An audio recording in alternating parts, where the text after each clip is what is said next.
Acts 19, verse 21 to 41. The uproar at Ephesus. After these things were accomplished, Paul purposed in the Spirit to pass through Macedonia and Achaia to go to Jerusalem, saying, "After I have been there, I must also see Rome." What unfolds next is not merely a travel note, but a turning point in the spread of the gospel among the nations. The message that had gone forth in Ephesus was not confined to quiet gatherings. It had penetrated the very fabric of the city's identity, economy, and worship. Ephesus was no ordinary city. It was a center of commerce, culture, and religion, dominated by the Temple of Artemis, one of the wonders of the ancient world.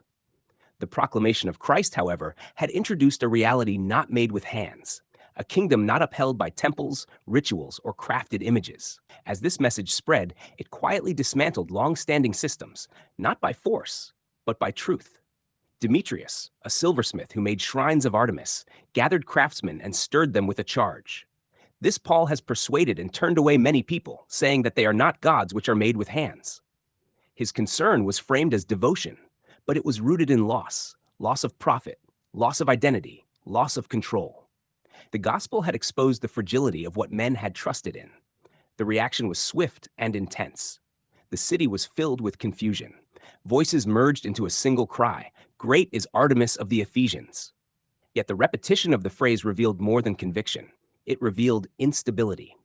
When truth confronts what is constructed, the natural response of the old order is not clarity, but chaos. The crowd rushed into the theater, dragging with them Gaius and Aristarchus, companions of Paul. Paul himself desired to enter and address the people, but was restrained. Even some officials of Asia, who were his friends, urged him not to venture into the assembly. The scene was not one of reasoned debate, but of disorder. Some shouting one thing, some another, many not even knowing why they had come together. Alexander was put forward by the Jews to make a defense, but when the crowd recognized he was a Jew, the uproar intensified.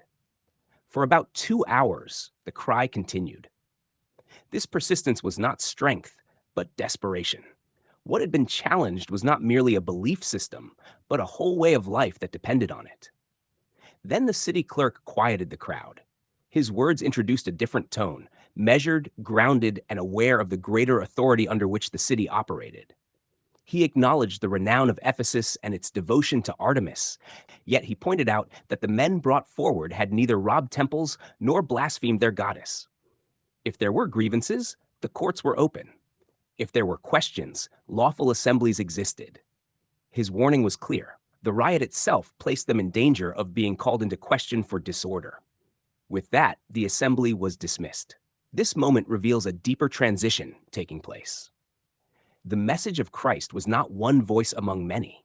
It was a declaration that rendered the old structures obsolete, not by overthrowing them with violence, but by unveiling their inability to sustain what they claimed to offer. What stood at the center of the conflict was not merely religion versus religion, but reality versus representation. The craftsman's work, though skillful and admired, could not produce what it promised. The gospel, on the other hand, announced what had already been accomplished. Something not formed by human hands, not maintained by human effort, and not threatened by human opposition. The uproar in Ephesus illustrates the inevitable collision between what is established in human tradition and what is revealed in divine fulfillment. One depends on continual reinforcement, the other stands complete. One requires defense, the other speaks for itself. In the end, the crowd dispersed. The noise subsided. The system remained outwardly intact for a time, but something irreversible had occurred. The truth had entered, and with it came a quiet but unstoppable unraveling of what could not endure. Thus, the account closes not with triumph in the visible sense, but with a deeper certainty.